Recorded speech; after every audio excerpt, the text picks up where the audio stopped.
नमस्कार, मेरा नाम डॉक्टर शशिकेश कुमार गोंडे है और मैं असिस्टेंट प्रोफेसर हूँ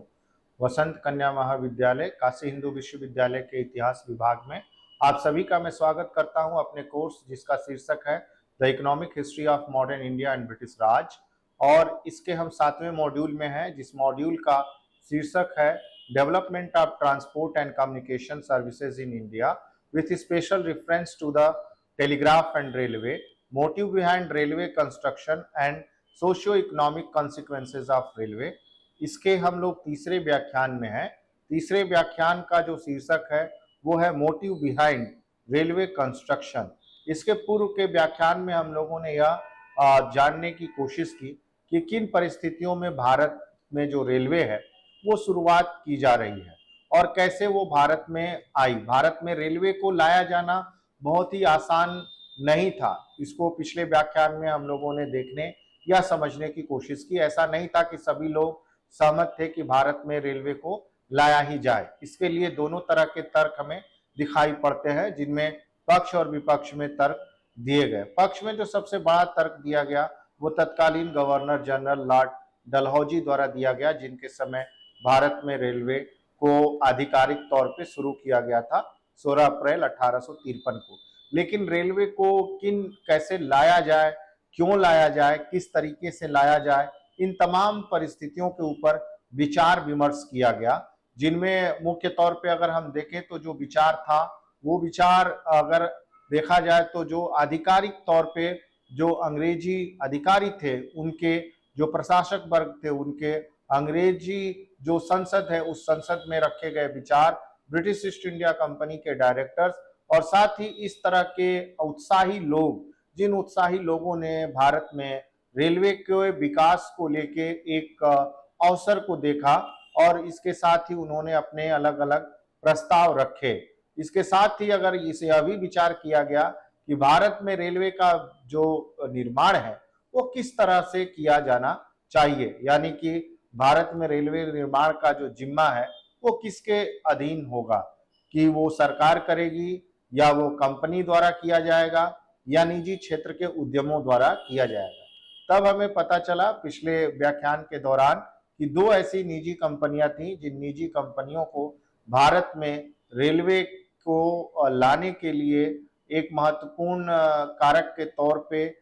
निश्चित किया गया और उनको भारत में रेलवे निर्माण का ठेका दिया गया। इनमें मुख्य तौर पे जिन दो कंपनियों के साथ अनुबंध किया गया वो कंपनियां थी ईस्ट इंडियन रेलवे, जो इसका काम था पूर्वी उत्तर भारत में रेलवे का निर्माण करना, और दूसरी जो कंपनी थी वो थी ग्रेट इंडियन पेनिनसुला रेलवे, जिसने भारत में पहली, इवन एशिया में पहली रेल चलाई बॉम्बे से थाड़े के बीच में। लेकिन ये बहुत आसान नहीं था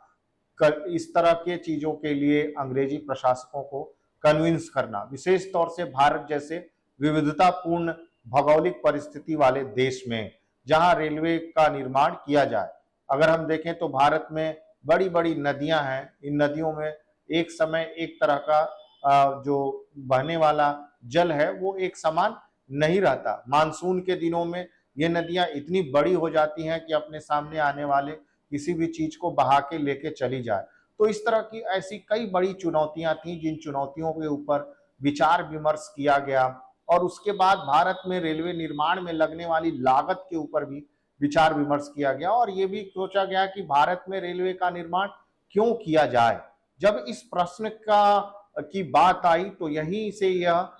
आज के शीर्षक का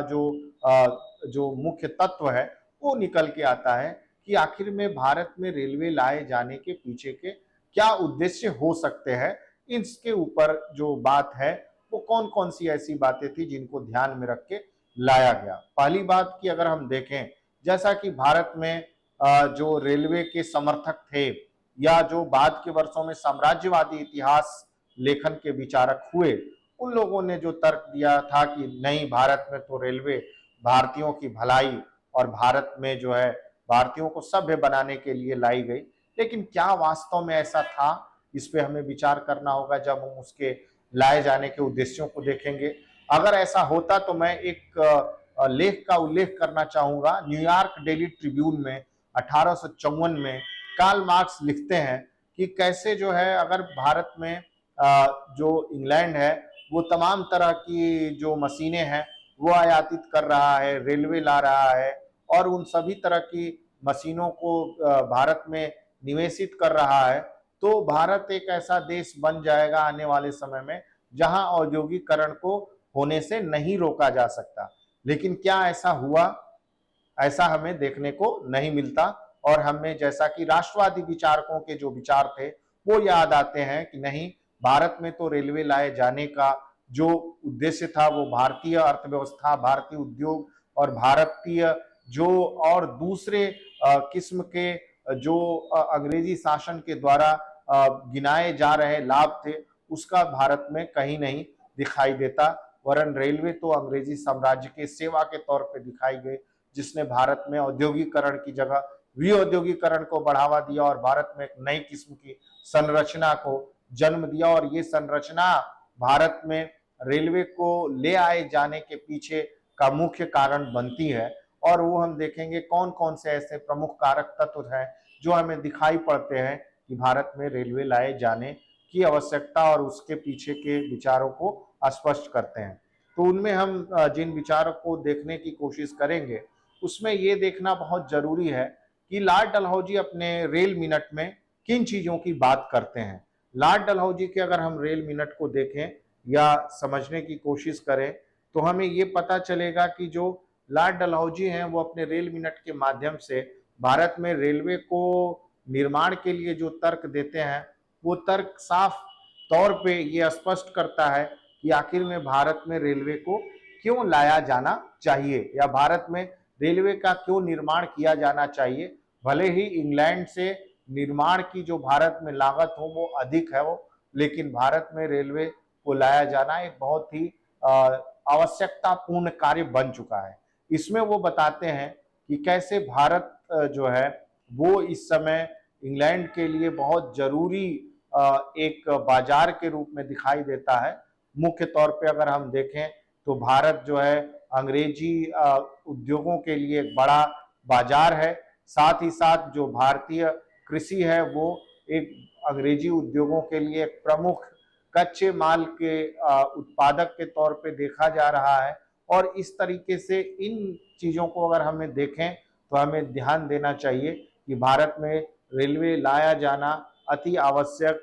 जो कार्य है वो दिखाई पड़ता है और इसमें किसी तरह का संदेह नहीं है। विशेष तौर पे वो ये बात रखने की कोशिश करते हैं कि रेलवे के माध्यम से जहां एक तरीके से तीव्र यातायात व्यवस्था भारत में विकसित होगी, इस यातायात व्यवस्था के द्वारा भारत के दूर दराज के क्षेत्रों को हम एक तरीके से खोल पाएंगे उनके बाजारों को, ताकि जो बाजार हैं वो बाजार अंग्रेजी उत्पादों के लिए उपलब्ध हो पाए। भारत के दूर दूर के क्षेत्रों तक अगर अंग्रेजी वस्तुओं को पहुंचाना है अंग्रेजी उद्योगों के, तो उसके लिए जरूरी है कि भारत के जो आंतरिक बाजार हैं वहां तक रेलवे की पहुंच बनाई जाए। इससे एक तो भारत में सस्ता श्रम उसको न केवल विकसित किया जा सकेगा बल्कि देखा जाए तो बड़े पैमाने पे जो इंग्लैंड में जो इंग्लैंड का व्यापार है उसको बढ़ाने में जो रेल है वो एक सहायक कारक के तौर पे दिखाई पड़ता है, इसलिए हमेशा से एक फायदे का सौदा होगा। वास्तव में वो ये भी बताने की कोशिश करते हैं और वो ये विश्वास जताते हैं, मुख्य तौर पे वो लोग जो भारत में अंग्रेजों के अंग्रेजी राज में जो रेलवे लाए जाने के समर्थक हैं, उनका ये मानना था कि भारत में मुख्य तौर पे अगर हम देखें तो अंग्रेजी सूती वस्त्रों उद्योगों के लिए जो कपास है उसको उसका एक प्रमुख स्रोत के रूप में भारत को देखा जा सकता है। अंग्रेजी सूती जो कपास का उत्पादन है अमेरिका के ऊपर वो निर्भर नहीं रह पाएंगे। उसके लिए जरूरी यह है कि भारत से अगर हमें इस तरह से बड़े पैमाने पे कपास का निर्यात करना है तो हमें रेलवे को लाना अति आवश्यक है। और केवल वो रेलवे ही नहीं बल्कि अनाज के लिए भी, मुख्य तौर पे गेहूं के लिए भी भारत एक प्रमुख स्रोत के तौर पे दिखाई पड़ता है। इन विचारों के साथ ही वो लोग जो भारत को एक बड़े बाजार के रूप में देख रहे थे, मुख्य तौर पे इंग्लैंड से उत्पादित जो सामान थे उन बाजारों को, उन सामानों को इन बाजारों के लिए लाने को लेके वो सब इसके लिए मुख्य तौर पे ये तर्क दे रहे थे कि भारत में जो रेलवे है उसको लाना अति एक आवश्यक कार्य के तौर पे दिखाई पड़ता है। केवल इसके लिए ही नहीं कि वो उद्योगों के लिए तैयार सामानों का एक बाजार बनेगा, बल्कि भारत में जो बड़े पैमाने पे इस तरह के जो प्राकृतिक संसाधन हैं उन संसाधनों के दोहन का भी एक मुख्य द्वार खुल जाएगा रेलवे के आने से। पश्चिम बंगाल की कोयला खदानों और इसके साथ ही साथ अगर हम देखें और दूसरे किस्म के जो व्यापार हैं उन व्यापारों को रेलवे के माध्यम से बढ़ाया जा सकता है। यही कारण था कि भारत में बड़े पैमाने पे अगर हम देखें तो इन चीजों को अगर ले आना है और अंग्रेजी सामानों के एक प्रमुख उपभोक्ता के तौर पे भारतीय बाजार को और विकसित करना है और लाभ कमाना है और भारतीय जो कृषि है उस कृषि को एक कच्चे माल के संवाहक के तौर पे देखना है, तो उसके लिए रेलवे को विकसित करना बहुत जरूरी है। तो इन जो तर्क थे, इन तर्कों के माध्यम से अगर हम देखें तो रेलवे लाए जाने के पीछे के उद्देश्यों को साफ तौर पे अंग्रेजी प्रशासकों के सामने रखा गया और यह बताने की कोशिश की गई कि भारत में अंग्रेजी साम्राज्य द्वारा रेलवे का निर्माण किया जाना क्यों जरूरी है। तो हम अलग अलग बिंदुओं के माध्यम से इसको देखने की कोशिश करेंगे कि क्यों भारत में अंग्रेजी राज्य के दौरान रेलवे के लाए जाने के वो कौन कौन से ऐसे उद्देश्य थे जिसको साधा जा सकता था रेलवे को के माध्यम से। तो उसमें जो पहला, जैसा कि अभी हम लोग बात कर रहे थे, पहला जो उद्देश्य हो सकता था वो है आर्थिक उद्देश्य या आर्थिक उद्देश्यों को ध्यान में रख के रेलवे का लाया जाना। मुख्य तौर से इस तरह के संसाधनों का भारत से बाहर ले जाना जो आर्थिक संसाधन है उसके निष्कासन के तौर पे हमें दिखाई पड़ता है। खास तौर से अगर हम देखें तो भारतीय जो अर्थव्यवस्था है उस भारतीय अर्थव्यवस्था में जो रेलवे का निर्माण है उस रेलवे के निर्माण से मुख्य तौर पे हमें एक तो यातायात का साधन मिलेगा और साथ ही साथ जो भारतीय उत्पाद हैं उन उत्पादों को भारत से बाहर ले जाया जा सकता है, मुख्य तौर पे कृषि उत्पादों को। इसलिए रेलवे का निर्माण केवल जो है बंदरगाह या उन शहरों तक नहीं बल्कि बंदरगाह से लेके भारत के आंतरिक कृषि प्रधान क्षेत्रों तक होना चाहिए। क्योंकि भारत अपने आप में एक बहुत संसाधन संपन्न देश था और यहाँ बड़े पैमाने पे कपास, जूट, कोयला, लोहा, इसके साथ ही साथ नील, चाय और भी दूसरे किस्म की जो वाणिज्यिक फसलें थी, केवल उनका ही उत्पादन नहीं हो रहा था बल्कि अनाजों का भी उत्पादन बड़े पैमाने पे किया जा रहा था। यही कारण था कि अंग्रेजी साम्राज्य के लिए ये आवश्यकता थी कि इस तरह के यातायात के साधन का विकास किया जाए जो कि बॉम्बे, कलकत्ता और मद्रास जैसे जो शहर हैं वो शहर जो तटीय शहर है वहां तक उनको ले जाया जा सके और ले आया जा सके और इसमें रेलवे एक बहुत ही महत्वपूर्ण साधक के तौर पे सामने आ सकती है। यही कारण था कि भारत में रेलवे के प्रस्ताव को अंग्रेजी प्रशासकों द्वारा स्वीकार किया गया क्योंकि वो उनके आर्थिक उद्देश्यों की पूर्ति करने वाली एक साधक के तौर पे दिखाई पड़ती है। जैसा कि मैंने कहा कि अगर अंग्रेजी उद्योगों जिनमें लंकाशायर, इसके साथ ही मैनचेस्टर और ऐसे दूसरे जो शहर हैं उन शहरों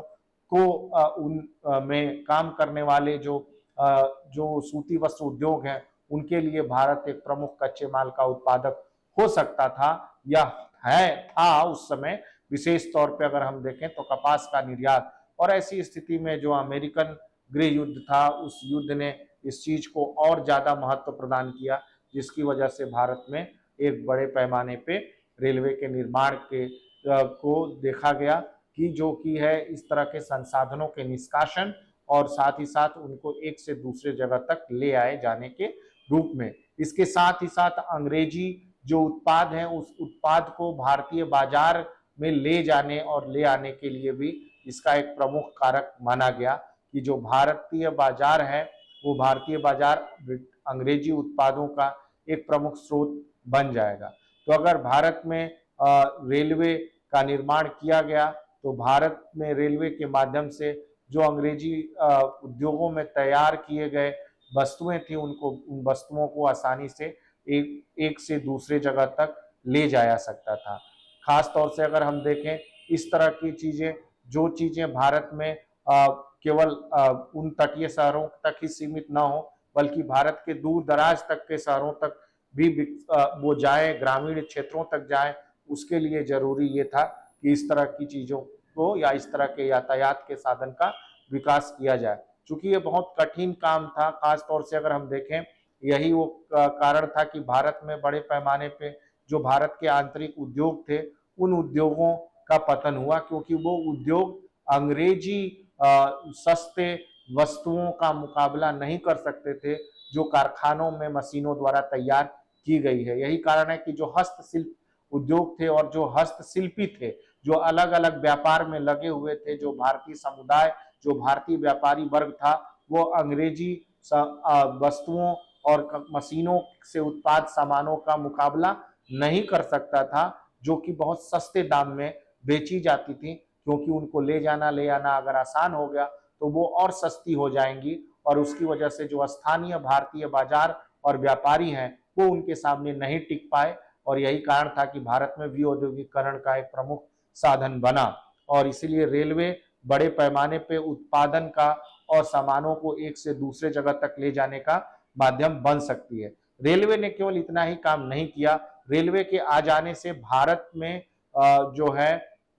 अंग्रेजी प्रशासक ये देख रहे थे कि जो भारतीय कृषि है उस कृषि का व्यवसायीकरण या वाणिज्यीकरण किया जा सकता है, क्योंकि रेलवे एक प्रमुख साधक बन सकती थी। मुख्य तौर पर भारत के दूर दराज के मैदानी क्षेत्रों तक जहाँ खेती हो रही थी उस तरह के चीजों को वहाँ उत्पादित जो वाणिज्यिक वस्तुएं हैं उनको एक से दूसरे जगह ले आने के लिए, और इस तरह के वस्तुओं और अंग्रेजी शासकों द्वारा जो ऐसे जो फसलें थी उन फसलों को उगाए जाने के लिए और बड़े पैमाने पे किसानों को प्रोत्साहित किया जा सकता था, चाहे कपास की खेती हो, नील की खेती हो, अफीम की खेती हो, चाय की खेती हो, या बड़े पैमाने पे अनाजों को एक से दूसरे जगह तक ले आना। यही कारण है कि हम देखेंगे आगे आने वाले व्याख्यानों में कि कैसे अंग्रेजी प्रशासकों द्वारा मैदानी क्षेत्रों में और जो वो क्षेत्र जो उसके लिए व्यावसायिक दृष्टिकोण से महत्वपूर्ण है वहां बड़े पैमाने पर रेलवे का विकास किया गया। उत्तर प्रदेश, बिहार, मध्य प्रदेश, झारखंड, इवन हम देखें दार्जिलिंग तक रेलवे का निर्माण किया गया, और दक्षिण भारत के उन मैदानी क्षेत्रों तक जो कृष्णा, गोदावरी और कावेरी नदियां थी उन नदियों के हिस्सों तक इसका निर्माण किया गया, जिससे इस संसाधनों का भरपूर दोहन किया जा सके और भारतीय कृषि का वाणिज्यीकरण किया जा सके। तो अंग्रेजी वस्तुओं के बाजार के तौर पे भी विस्तार के तौर पे भी रेलवे को देखा गया, जिसमें रेलवे एक प्रमुख साधक के तौर पे दिखाई पड़ती है। तो इस तरह से अगर हम देखें तो इसने एक तरीके तो भारत में बड़े पैमाने पे जो है ऐसी फसलों के न केवल उत्पादन का काम किया, बल्कि दूसरे तरफ अगर हम देखें तो भारत में इसने बड़े पैमाने पे जो अनाज है उन अनाजों की अनुपलब्धता या कमी को भी बढ़ाई, जिसकी वजह से आने वाले समय में भारत में अकाल का खतरा वो बढ़ गया। लेकिन अंग्रेजी साम्राज्य को इससे क्या पड़ी थी, उसको तो अपने आर्थिक हित ही ज्यादा महत्व के दिखाई देते थे। दूसरा जो मुख्य कारण ये बताया गया वो अंग्रेजी साम्राज्य के राजनीतिक हित थे, जिसकी वजह से उसने भारत में रेलवे लाए जाने के प्रस्ताव को मंजूरी दी या उसके निर्माण को भारी संख्या में प्रोत्साहित किया। क्योंकि अगर हम देखें तो भारत में प्रशासकीय नियंत्रण के लिए बहुत जरूरी था कि भारत में उसको किया जाए नियंत्रण के तौर पे, चूंकि एक बड़े भूभाग को, इसके लिए इस तरह की व्यवस्था का होना जरूरी है जो आसानी से इन भूभागों को नियंत्रित कर सके। तो रेलवे उसमें एक माध्यम का काम करेगी, और उसके निर्माण को हम देखेंगे कि कैसे वो अंग्रेजी साम्राज्य के लिए एक प्रमुख तत्व के तौर पे दिखाई पड़ती है। मुख्य तौर पे अगर हम देखें तो अंग्रेजी साम्राज्य की आवश्यकता केवल इस पे नहीं थी कि वो रेलवे उनके आर्थिक हितों की पूर्ति करे, बल्कि रेलवे के माध्यम से प्रशासकीय नीतियों का निर्माण को अच्छे तरीके से लागू करना, एक से दूसरे जगह तक आसानी से अपने यातायात के साधनों के माध्यम का प्रयोग करते हुए अपनी बातों को पहुंचा जाना, जो पहले धीमे किस्म के यातायात के साधनों से कठिनाई पूर्ण था, लेकिन इस समय बड़े पैमाने पे इसको शुरू किया गया। अगर हम देखें विशेष तौर से हमें जो पत्रचार संबंधित व्यवस्थाएं थी, यानी भारतीय डाक का एक से दूसरे जगह तक ले जाना और ले आना, उसमें रेलवे एक प्रमुख कारक साबित हो रही थी। इसके अलावा जो सैन्य जो गतिविधियां थी, उनसे जुड़े हुए जो दस्तावेज थे, उनको एक से दूसरे जगह तक ले आना, और औपनिवेशिक जो प्रशासकीय जो व्यवस्थाएं थी, उन व्यवस्थाओं को लागू करना और उसके साथ ही उसको नियंत्रण करना, ये रेल निर्माण से ही संभव हो सकता था, या इसको और बेहतर प्रबंधन दिया जा सकता था। यही कारण है कि रेलवे को उस रूप में देखा गया या उस रूप में उसका निर्माण किया गया। इसके साथ ही बड़े पैमाने पे चूंकि यातायात के साधन के विकास हो जाने से जो कर है उनका आसानी से न केवल उनको लिया जा सकता है, बल्कि उसका सही तरीके से प्रबंधन भी किया जा सकता है। एक प्रांत से दूसरे प्रांत तक जाना और एक से दूसरे प्रांत तक आना, ये आसान हो जाएगा, और ऐसी स्थिति में जो संचार व्यवस्था भी वो रेलवे के माध्यम से सुधर सकती थी और रेलवे एक बेहतर जुड़ाव सुनिश्चित कर सकती थी, खासतौर से इस तरह के साम्राज्यवादी व्यवस्था के अंतर्गत, जिसमें साम्राज्य पे नियंत्रण स्थापित करना बहुत ही जरूरी था। तो अगर हम देखें तो एक तरीके से साम्राज्यवादी व्यवस्था को और मजबूती प्रदान करने के लिए और भारत के दूर दराज के क्षेत्रों को नियंत्रित करने के लिए रेलवे एक प्रमुख साधन के तौर पे दिखाई पड़ सकती थी। यही कारण था कि रेलवे को लाए जाने के पीछे के इन उद्देश्यों को ध्यान में रखा गया। इसके साथ ही किसी भी बड़े साम्राज्य को नियंत्रित करने के लिए आवश्यकता है कि उस साम्राज्य में किस तरह की जो सैन्य व्यवस्था है वो है। तो इन परिस्थितियों में अगर हम देखें तो एक बार कहीं विद्रोह होने या इस तरह की परिस्थिति में सेना या सुरक्षा से जुड़े हुए जो और दूसरे किस्म के ट्रूप हैं, उनको एक से दूसरे जगह तक भेजा जा सकता है। इस परिस्थिति में अगर हम देखें तो सैन्य रणनीति के दृष्टिकोण से भी रेलवे एक महत्वपूर्ण साधक बन सकती थी और साम्राज्य पे नियंत्रण स्थापित किया जा सकता था। तो इसलिए रणनीतिक दृष्टिकोण से रेलवे के माध्यम से आसानी से जो है वो सैनिकों को एक से दूसरे जगह तक जरूरत पड़ने पे भेजा जा सकता था और उस तरह की परिस्थिति को नियंत्रित किया जा सकता था जो अंग्रेजी साम्राज्य के खिलाफ हमें दिखाई पड़ती है, विशेष तौर पे विद्रोह की परिस्थिति में। और इसके साथ ही साथ और दूसरे किस्म की जो अव्यवस्थाएं हैं, उन अव्यवस्थाओं को ठीक करने के लिए तेजी से एक से दूसरे जगह पे जो सुरक्षा कर्मी हैं, जो गार्ड्स हैं, जो जो डिफेंस फोर्सेस हैं, उनको एक से दूसरे जगह पे भेजा जा सकता था। ये और ज्यादा महत्वपूर्ण हो गया भारत में 1857 के विद्रोह के बाद से, चूंकि अंग्रेजों को ये लगा कि अगर भारत में उनको सही समय पे लंबे समय तक शासन करना है तो उसके लिए एक पर जो है सुनिश्चित व्यवस्था होनी चाहिए यातायात की और तार व्यवस्था। यही कारण था कि 1857 के विद्रोह के बाद अंग्रेजी शासकों द्वारा भारत में रेलवे के निर्माण पे और ज्यादा जोर दिया गया। तो वास्तव में एक तरीके से भारत में द्रुत गति के विकास और इसके साथ ही साथ भारत में किसी भी सैन्य कार्रवाई के लिए भी एक महत्वपूर्ण साधन के तौर पे या समाधान के तौर पे रेलवे को देखा गया, जिससे आसानी से एक से दूसरे जगह तक भेजा जा सकता है सैन्य जो अधिकारी हैं या जो सैनिक जो ग्रुप हैं, उन ग्रुपों के द्वारा। इसके साथ ही जो भारत में रेलवे का विकास किया गया, उन रेलवे के विकास को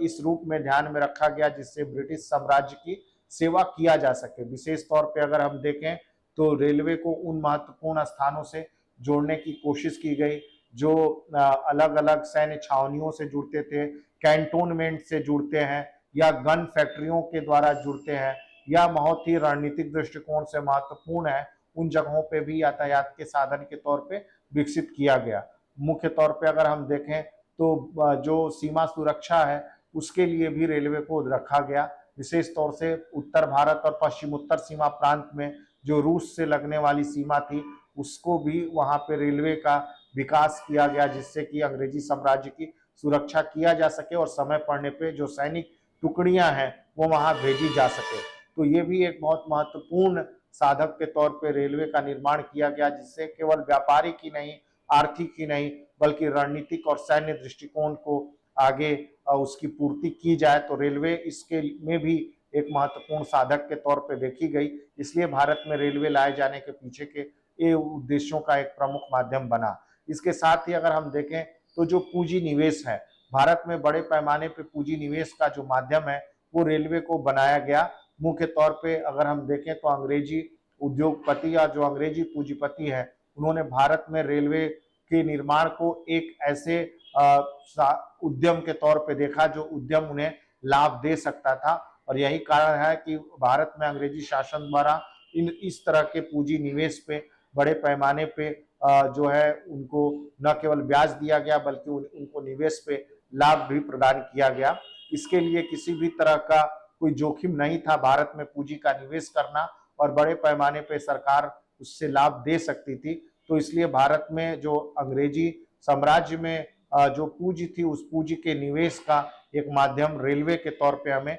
दिखाई पड़ता है। और ये एक बड़ा कारक बना भारत में राष्ट्रवादियों की आलोचना का, जिन्होंने बताया कि कैसे रेलवे ने भारत में जो है वो भले ही यातायात के साधन को विकसित किया हो, लेकिन दूसरे तरफ उनको सिंचाई और दूसरे जो और महत्वपूर्ण चीजें थी उसको छोड़ दिया गया। यही कारण है कि भारत में जो रेलवे है वो रेलवे एक तरीके से भारतीय धन का न केवल अब दोहन करती है, बल्कि भारत से धन वो भारी संख्या में बाहर ले जाती है, और जितने भी तरह की चीजें हैं वो सब भारतीय पैसे के द्वारा ही की जा रही थी, जिसका राष्ट्रवादी आलोचना करते हैं। यही कारण था कि अगर हम देखें इस समय तक तो भारत में केवल पैसे का निवेश ही नहीं किया जा रहा है, बल्कि अंग्रेजी सामान के जो उत्पाद हैं उनका भी, जैसे रेलवे में लगने वाले तमाम तरह के उपकरण और जो जरूरी सामान थे वो सब इंग्लैंड से आते थे। रेल की पटरियां, रेल के इंजन से संबंधित जो तमाम किस्म के सामान थे, और इसके साथ ही साथ जो अलग अलग तरह की वस्तुएं जो रेल निर्माण में लगती थी, चाहे वो सिग्नल से लेके बड़े पैमाने तक जो है जो बोगियों का निर्माण है उसको करने से लेके ये सब चीजें निर्यात की जाती थी भारत में इंग्लैंड के द्वारा। तो इंग्लैंड से जो है वो निर्यात होकर भारत में आयात की जाती थी। तो अगर हम देखें तो अंग्रेजी मशीनी कारखानों के लिए भारत एक प्रमुख स्थल के तौर पे था, और उनके उत्पादन का एक प्रमुख साधक भी था। भारत में जो स्टील है, भारत का जो लोहा है, कच्चे तौर पे वो निर्यात होता था, और वहां से पकने के बाद वहां की फैक्ट्रियों में बड़े पैमाने पर रेल की पटरियों का उपयोग यहाँ होता था। तो इस तरह से अगर हम इस समय जो देखें, वास्तव में जो भारत में रेल व्यवस्था थी, इस रेल व्यवस्था ने भारतीय जो है जनमानस उसको न केवल फायदा पहुंचाने की कोशिश की, बल्कि अगर हम देखें तो उसका फायदा भारतीय लोगों को न पहुंचा के उसने अंग्रेजी साम्राज्य हितों की पूर्ति में ही ध्यान दिया। और यही कारण था कि इसका निर्माण भी वास्तव में भारतीय जनता के मांग के हिसाब से न करके अंग्रेजी साम्राज्य की नीतियों और उसकी जरूरतों की पूर्ति के हिसाब से किया गया। और जो भारतीय उद्योग हैं, जो भारतीय जो और दूसरे किस्म के जो व्यवस्थाएं थी, वो व्यवस्थाएं धीरे धीरे समाप्त हो गई। और दूसरी तरफ भारत में अगर हम देखें तो भारतीय जो रेलवे व्यवस्था है, इस व्यवस्था ने अंग्रेजी साम्राज्यिक हितों को न केवल मजबूत किया, बल्कि भारत में रेलवे लाए जाने के पीछे के जो मुख्य उद्देश्य हैं, जैसे कि आर्थिक, राजनीतिक, रणनीतिक और सैन्य उद्देश्य, इन सभी की पूर्ति जो है वो भारतीय रेलवे के निर्माण के द्वारा